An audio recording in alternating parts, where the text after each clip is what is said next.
최근 엔비디아가 마이크로소프트 또 애플까지 제치고 세계 시가총액 1위가 됐다는 소식 다들 들으셨죠? 네, 정말 엄청난 뉴스였죠. 이게 뭐랄까 단순히 한 기술 기업이 잘 나간다 이런 수준을 넘어서는 것 같아요.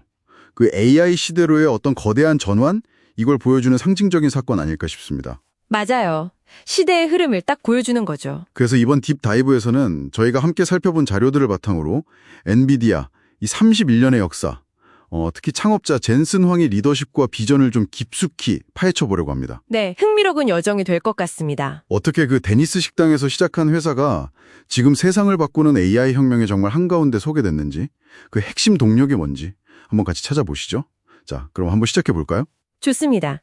엔비디아 시작이 1993년 그 데니스 식당 테이블이었다는 건 꽤 알려진 이야기죠. 네, 저도 그 얘긴 들었어요. 젠슨 황이랑 공동 창업자 2명 이렇게 셋이서 딱 4만 달러 가지고 시작했어요. 당시 목표 시장은 비디오 게임 그래픽 가속 시장. 근데 여기가 어땠냐면 경쟁사가 무려 70개가 넘었어요. 70개요? 와, 그건 뭐 거의 전쟁터 수준인데요. 그야말로 레드오션이었죠. 근데 황은 게임이 계산적으로는 엄청 어렵지만 판매량은 어마어마할 거다 이렇게 본 거예요. 이걸 R&D 자금 확보를 위한 킬러 앱으로 삼은 거죠. 아, 처음부터 큰 그림을 그렸군요. 네. 그리고 중요한 건 이때부터 시장이 없으면 우리가 직접 만든다. 이런 DNA가 있었다는 겁니다. 회사 이름 엔비디아도 그 라틴어 인비디아, 부러움이란 뜻이잖아요. 아, 그런 뜻이 있었군요. 네. 그러니까 처음부터 야심이 대단했던 거죠. 70개 경쟁사 속에서 살아남으려면 뭔가 달라야 했을 텐데요. 초기 리바 TNT 같은 제품도 있었지만 엔비디아가 진짜 두각을 나타낸 건 단순히 하드웨어 성능 때문만은 아니었던 것 같아요. 맞아요. 하드웨어 성능 중요했죠. 근데 다른 게 있었어요. 자료들을 보니까 다른 회사들이 막 자기들만의 독점 기술, API 이런 거 고집할 때 엔비디아는 오히려 다이렉트 3D나 오픈GL 같은 개방형 표준을 적극적으로 지원했더라고요. 네, 그게 아주 중요한 차별점이었죠. 일찍부터 이 소프트웨어의 중요성을 알았던 것 같아요. 그 디토네이터 드라이버라고 그거 업데이트만으로 하드웨어 성능이 확 올라갔던 사례는 아주 유명하잖아요. 그렇죠. 하드웨어를 파는 회사인데 소프트웨어로 승부를 본 거죠. 그리고 결정적인 한 방이 있었어요. 뭔가요? 1999년 지포스 256 이걸 내놓으면서 스스로 GPU, 그래픽스 프로세싱 유닛이라는 용어를 딱 만들어버린 겁니다. GPU라는 말이 그때 처음 나온 거군요. 네, 이게 그냥 이름만 붙인 게 아니에요. 그전까지 그래픽카드는 그냥 모니터에 화면 띄워주는 약간 보조장치 이런 느낌이었는데 이걸 컴퓨터의 핵심 연산장치로 위상을 완전히 바꿔버린 선언이었던 거죠. 와, 판을 새로 짠 거네요.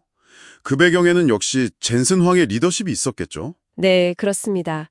이 젠슨 황이라는 인물 자체가 상당히 독특한 배경과 철학을 가지고 있어요. 9살 때 이민 가서 인종차별도 겪고 힘든 아르바이트도 많이 했다고요.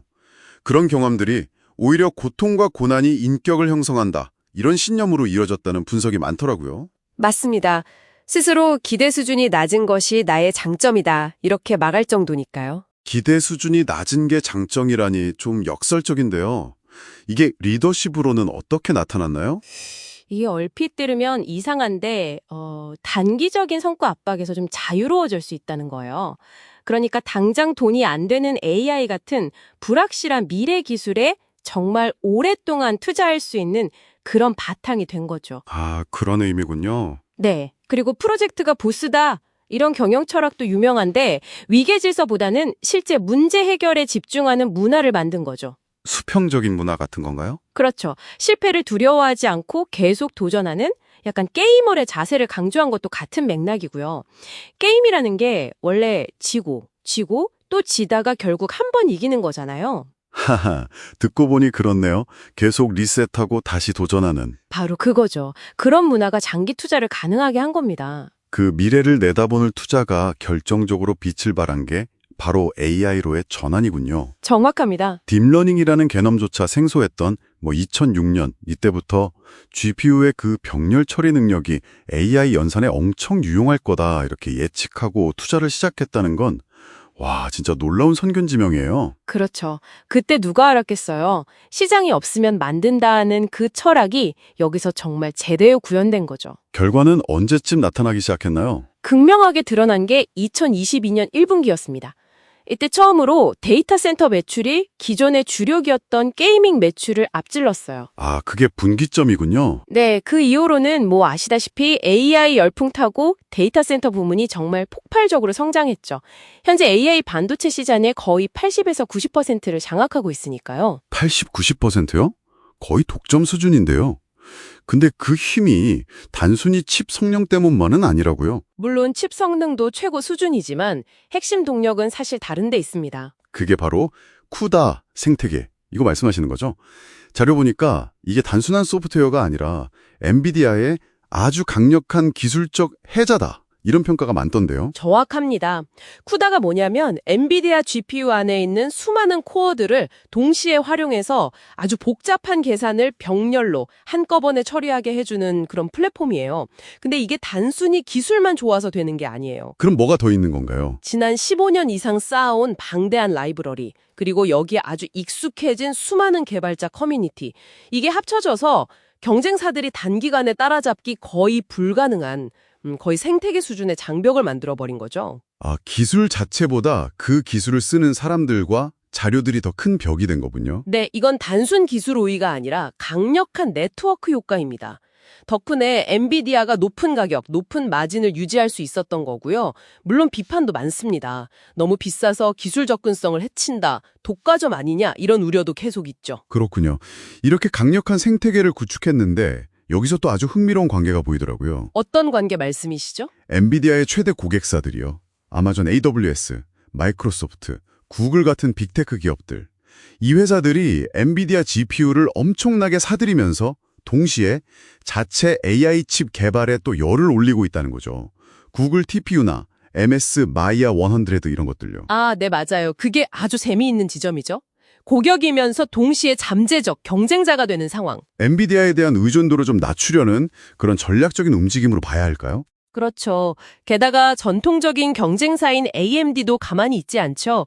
오픈소스 플랫폼인 ROCm이라는 오픈소스 플랫폼을 내세워서 쿠다 생태계에 계속 도전하고 있고요. 아, AMD도 있군요. 네, 이런 경쟁이 심화되는 건 엔비디아의 그 높은 마진 구조에는 분명히 압박 요인이 될 수 있습니다. 이런 상황 속에서 젠슨 황은 또 다른 미래를 그리고 있는 것 같아요. 맞습니다. 바로 AI 인프라스트럭처 기업으로의 전환이죠. 엔비디아가 더 이상 칩 회사가 아니다. 이런 선언인가요?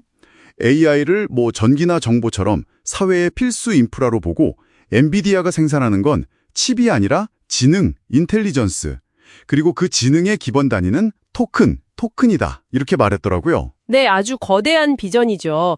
단순히 GPU를 파는 걸 넘어서 AI 모델을 훈련하고 운영하는 데 필요한 모든 것, 그러니까 하드웨어, 소프트웨어, 서비스를 다 합쳐서 일종의 AI 팩토리를 구축하고 이걸 서비스, AI의 AS 형태로 제공하겠다는 겁니다. AI 공장이요? 와, 개념이 확 달라지네요. 그렇죠. 하드웨어, 소프트웨어에 이어서 이제 인프라라는 새로운 차원의 경쟁 우위를 만들려는 시도라고 볼 수 있습니다. 현실 세계를 그대로 복제한 가상환경, 디지털 트윈을 만드는 옴니버스 플랫폼 같은 것도 그 일환이고요. 여기서 AI를 훈련시키면 훨씬 빠르고 안전하니까요. 자율주행이나 로봇 훈련 같은 데 쓰이죠. 아, 옴니버스. PC 환경에서도 AI 경험을 확장하겠다는 계획도 있고요. 네, 윈도우 PC를 AI PC로 바꾸겠다 이런 야심도 보이고 있습니다. 정말 스케일이 다른 비전이네요. 하지만 앞서 얘기했던 경쟁 심화 문제도 있고 또 미중 기술 갈등 같은 지정학적 리스크도 무시 못할 것 같아요. 각국 정부가 AI 인프라를 약간 국가 전략 자산처럼 통제하려는 움직임도 있고요. 맞습니다. 도전 과제도 분명히 존재하죠. 엔비디아의 지금까지의 성공은 젠슨 황의 그 독특한 리더십, 회복 탄력성, 그리고 누구보다 앞서갔던 GPU 기술 개발, 마지막으로 쿠다라는 정말 강력한 소프트웨어 생태계, 이 세 가지가 딱 맞아떨어진 결과라고 볼 수 있을 것 같아요. 네, 삼박자가 제대로 맞았네요. 그리고 이제 AI 팩토리라는 새로운 비전으로 또 한 번의 도약을 준비하고 있는 거고요. 네, 정말 숨가쁘게 달려왔고 앞으로의 행보도 무척 기대됩니다. 자, 그럼 여기서 청취자 여러분께 마지막으로 질문 하나 던져보면서 마무리할까 합니다. 네, 좋네요. 엔비디아가 구상하는 것처럼 만약 지능 그 자체를 생산하는 인프라, 이른바 AI 팩토리가 소수의 특정 기업들에 의해 구축되고 운영된다면 이게 우리 사회와 또 우리 개인에게는 어떤 의미를 가지게 될까요? 어떤 새로운 기회가 열릴지, 반대로 또 어떤 새로운 형태의 의존성이 생겨날지 한 번쯤 생각해 보시면 아주 흥미로운 통찰을 얻으실 수 있을 것 같습니다.